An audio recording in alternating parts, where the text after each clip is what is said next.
help us improve. Joining us live is Alberta Owo. She's a principal auditor with the Ghana Audit Service.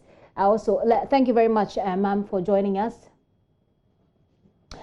We'll also go over to Parliament, where we have the Member of Parliament for Notong, Ablakwa, who's also former Deputy Education Minister. Sir, thank you for your time.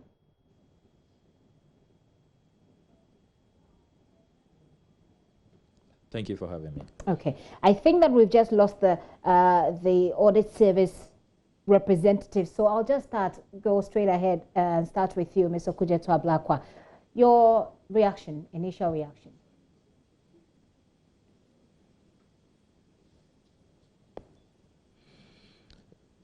An embarrassing audit report, unconscionable, a sad day for public office. It's not the kind of audit report that gives public office a good name.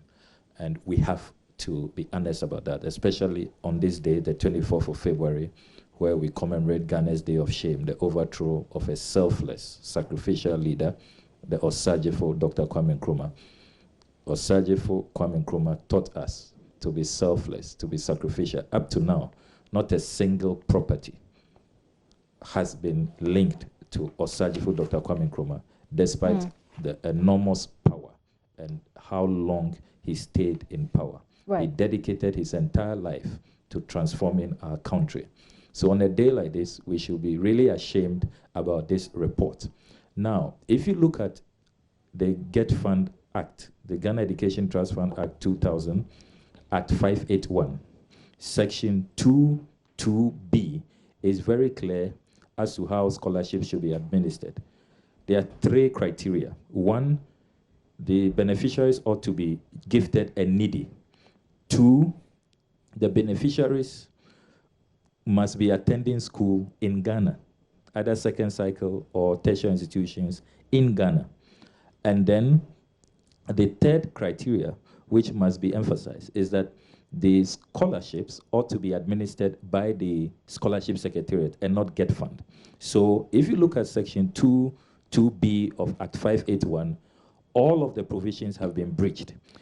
I have heard the Communications Director at the Ministry of Education seek to justify the scholarships that have been awarded under Section Just a quick one, Mr. Ablakwa, if now, I'll come Section in here. 22E, which gives discretion to GETFund. It is important. I just wanted to come in here because... If I can conclude, it is important to emphasize that Section 22E,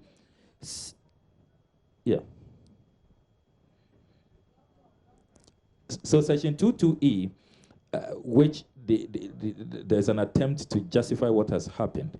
If you read Section 22E carefully, it says that though the GETFund can carry out other programs in the interest of education generally in Ghana, it requires ministerial approval and the approval of the GETFund board.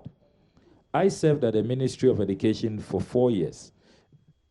There was no ministerial approval for the scholarships that I'm seeing, the names that have been published. And so it is important for us to commend the Auditor General for what they have done. I will support surcharging all of those public officials, MPs, ministers of state who continue to benefit even now as we speak, because remember that the audit report is from 2012 to 2018.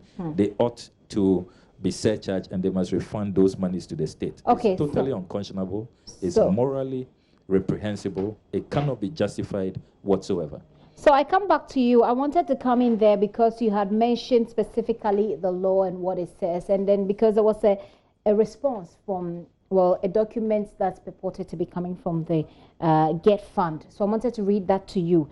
It says concerning the part of the law you have quoted, which said the education should be outside of Ghana, that the attention of, it says the attention of the GETFund has been drawn to some media reportage, and it goes on and on. It mentions the name. Then it says, we wish to categorically state that the award of scholarship by GETFund under the GETFund Act 2000, Act 581, is not limited to needy but brilliant students. It says that the fund may, per its mandate, also provide support to such other educational activities and programs to serve strategic national interests. The above having been said, it is worthy of note that the aforementioned persons have not been awarded scholarships by the fund under the current administration. So this is a response sort of from the Ghana Education Trust Fund. Essentially what it's saying is two things from what you've said.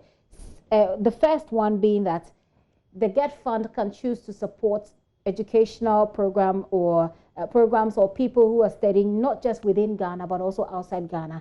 It also goes on to say that these persons that you've mentioned, none of them had their scholarship given in this or under this regime. It probably was the time when you were deputy minister. Your response?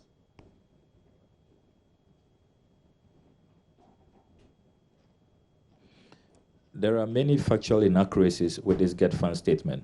First of all, Section 22E of Act 581, the statement refuses to quote the provision in full.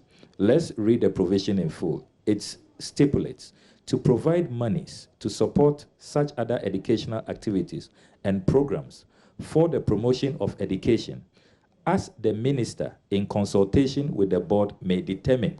If you go to the interpretation section of this act, the minister is the Minister of Education. I have checked. I was at the ministry. I was in charge of tertiary education. At no point did these requests come to us for approval. So the Minister of Education ought to have approved this. These approvals have not been granted. The second point that has to be made, and which is the other factual inaccuracy, is the claim that nobody under the current administration has received scholarships in terms of high-ranking public officials. The Honorable Adjosafo scholarship is under this administration. You have the Honorable Mavis, the Honorable Mavis in Kansa Bwedu. Her scholarship was under this administration. You take the Honorable Minister responsible for Employment and Labor Relations. It was under this administration. But you see, I don't want us to begin to engage in extreme partisanship and then the principles are lost. The fundamental principle, which I have been espousing right from the beginning of this discussion, is that at no point should members of parliament qualify for this scholarship, whether home or abroad. It's unconscionable, it's unacceptable. Ministers of state. Look, these are scholarships for the poor masses. We should be working to create more opportunities because these scholarships are woefully inadequate. Look, I served at the Ministry of Education. I can tell you that every year, less than 10% of those who apply for these scholarships get it. Less than 10% because the resources are not adequate. And there's so many deserving, gifted and needy students who can't get it because, as you notice from the audit report, even there were budget overruns by 200%, 300%. It tells you that the allocations were not enough. So we should not encourage a situation where people in high office, who should rather create more opportunities for the poor, for the masses, rather come and scramble with them. I would have thought that members of parliament would rather be helping, leading the way so that their constituents, their poor folks they represent in parliament will get these opportunities and not be taking it themselves. So the principle must be established that, look, all members of parliament, ministers of state, you must stay away. And those who have gone to benefit should be thinking about refunding those fees and those living expenses. It's totally wrong. It's unethical. It's morally reprehensible. You indicated even if they want to argue that there is no breach of the law, does it sit well with them? You indicated earlier, Mr. Kojeto Ablakwa, that there was no such approval given by the minister when you were deputy minister concerning these names, these notable names that have come up. How is that possible that they will still get the scholarship if there was no approval?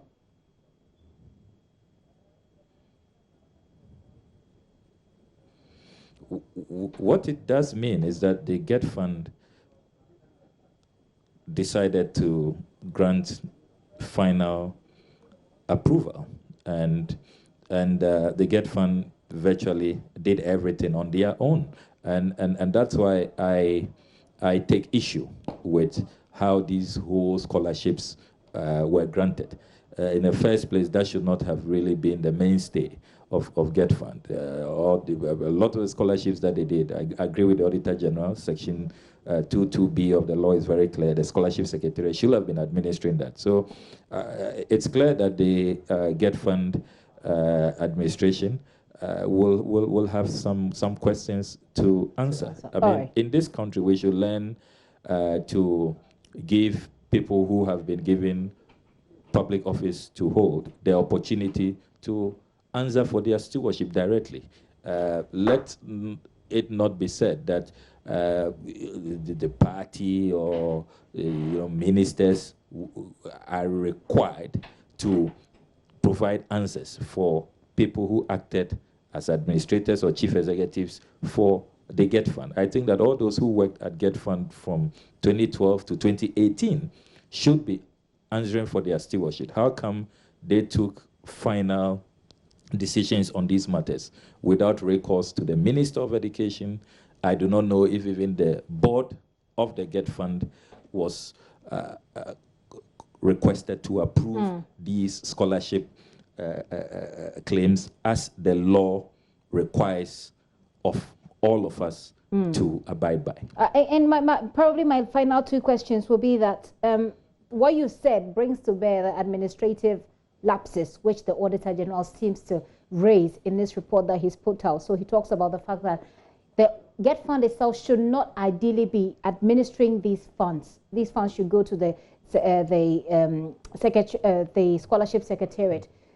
You were there. Did you know if there existed any sort of relationship or collaboration between the GETFund and the Scholarship Secretariat to ensure that this is done? There could have been some sort of understanding between these organizations. Was there? Do you know of any?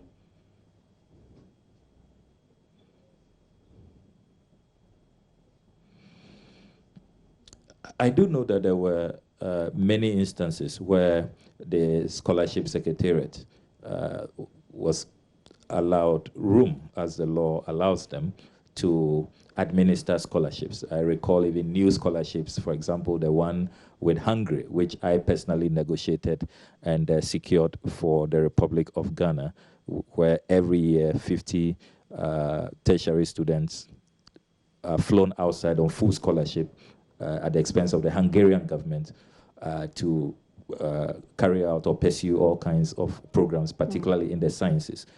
We ensure that the Scholarship Secretariat manages that Hungarian scholarship scheme, and I'm aware of other ones, like the ones we negotiated with China, the ones with Colombia, France, and others. The Scholarship Secretariat fully handles those ones.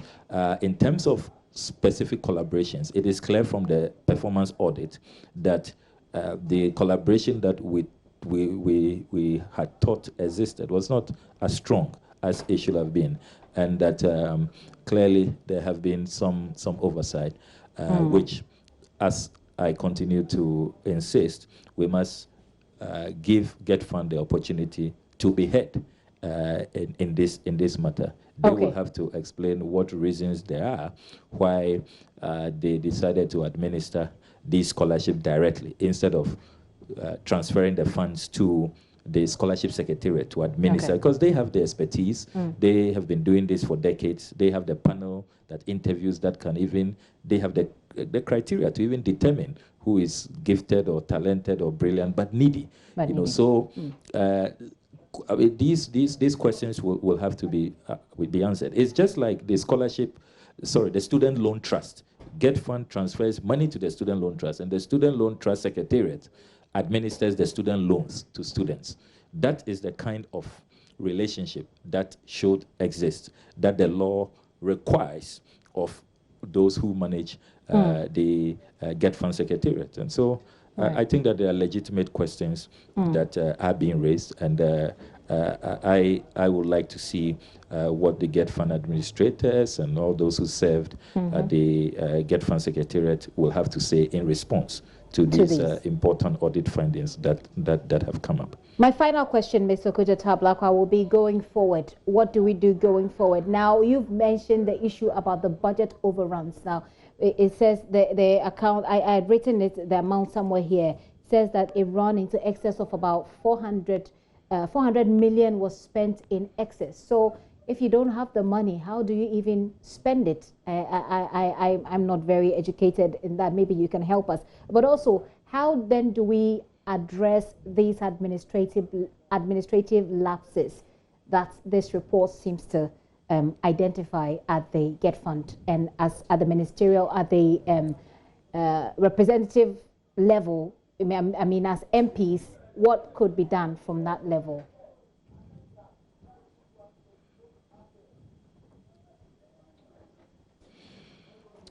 As members of parliament, fortunately, if you look at the Constitution of Ghana, this audit report will be presented to us formally, and the Public Account Committee will sit on this report. They will invite all of those who have been mentioned to appear before the Public Accounts Committee. Unfortunately, in Ghana, the proceedings of the Public Account Committee are public, and so the days ahead will be interesting from the perspective of Parliament. When the Public Account Committee report is compiled, it will be presented to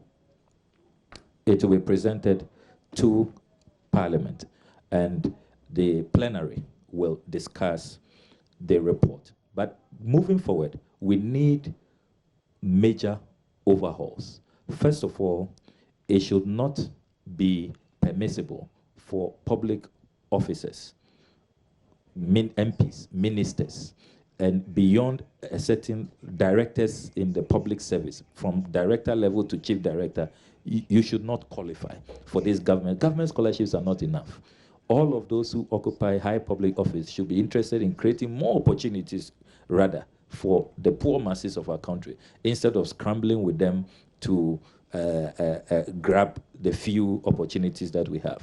Two, we must make sure that the law is followed to the letter. The GETFund Act is very clear, and I'm glad that, look, GETFund is a product of the student movement. I used to be NUC's president, and we said that, look, GETFund should supplement education, especially infrastructure. And if we avoid this mission creep, GETFund now is focusing too much on scholarships. That's not what the GETFund was established to do. So let's follow the law. GETFund should stay with its main core mandate.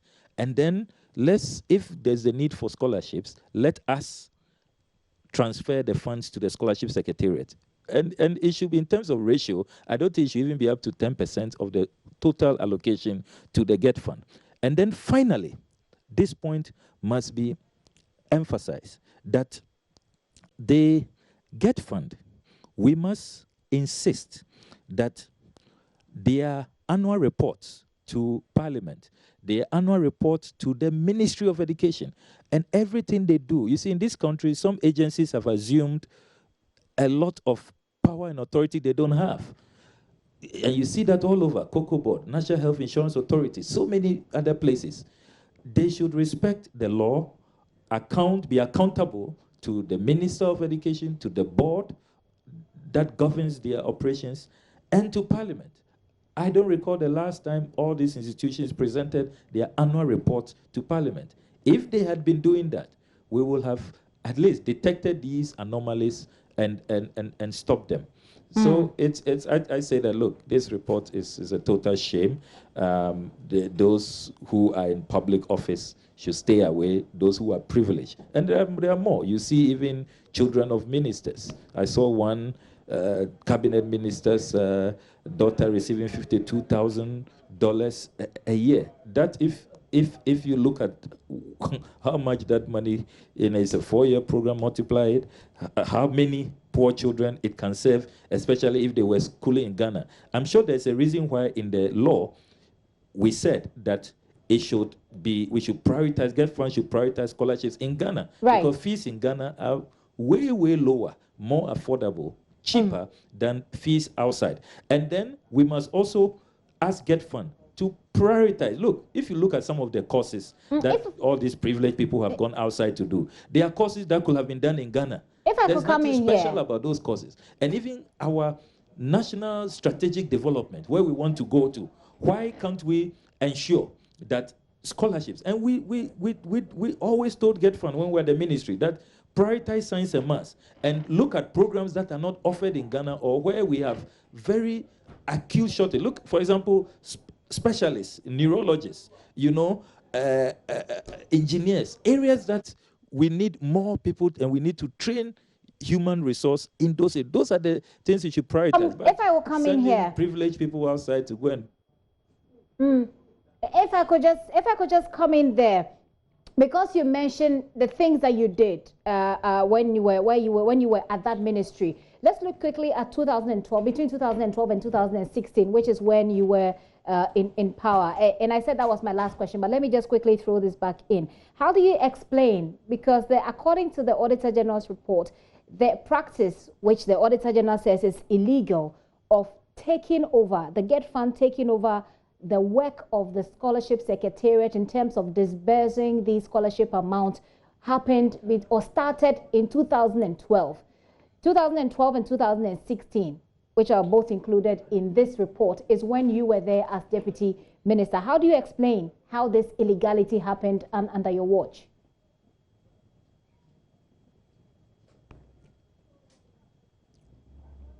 As I've told you, the GETFund operated largely independently, and I think that with the benefit of hindsight, we allowed them to arrogate too much power and authority and did not carry out the oversight that we needed to carry out. And remember that a lot of these things, if they don't report, that's why you have the inherent checks and balances. For example, how will I know as Deputy Minister of Education that an MP has received a scholarship? If GETFund does not tell me, if GETFund does not write to the ministry seeking approval, as the law expects them to do, Section 22E, there's no way we would know. But then you have oversight responsibilities as deputy minister or as a ministry. We are the Ministry of Education. We are not in charge. We are not in charge of the day-to-day administration of GETFund. So we wouldn't know if you don't request approvals, you don't submit your reports to us. We wouldn't know what you are doing. I wouldn't know that NAPO has come to the GETFund office and has asked for scholarship and has been given. I wouldn't know. I don't work at the ministry, at the GETFund Secretariat. So it's a legitimate concern. I think that with hindsight, if we knew that this was what was going on, with hindsight, we will have been more, will have been more probing, and will have asked the right questions and demanded that we get a full brief of exactly what was transpiring. But these things become clearer always after the fact and after an audit. And that's why we have the Ghana Audit Service. And in our constitution, everybody's stewardship, everybody's tenure will be audited. And then these matters are unearthed. So what matters really now is that going forward, how do we address these infractions, and how do we make sure that they do not recur? I would focus on that.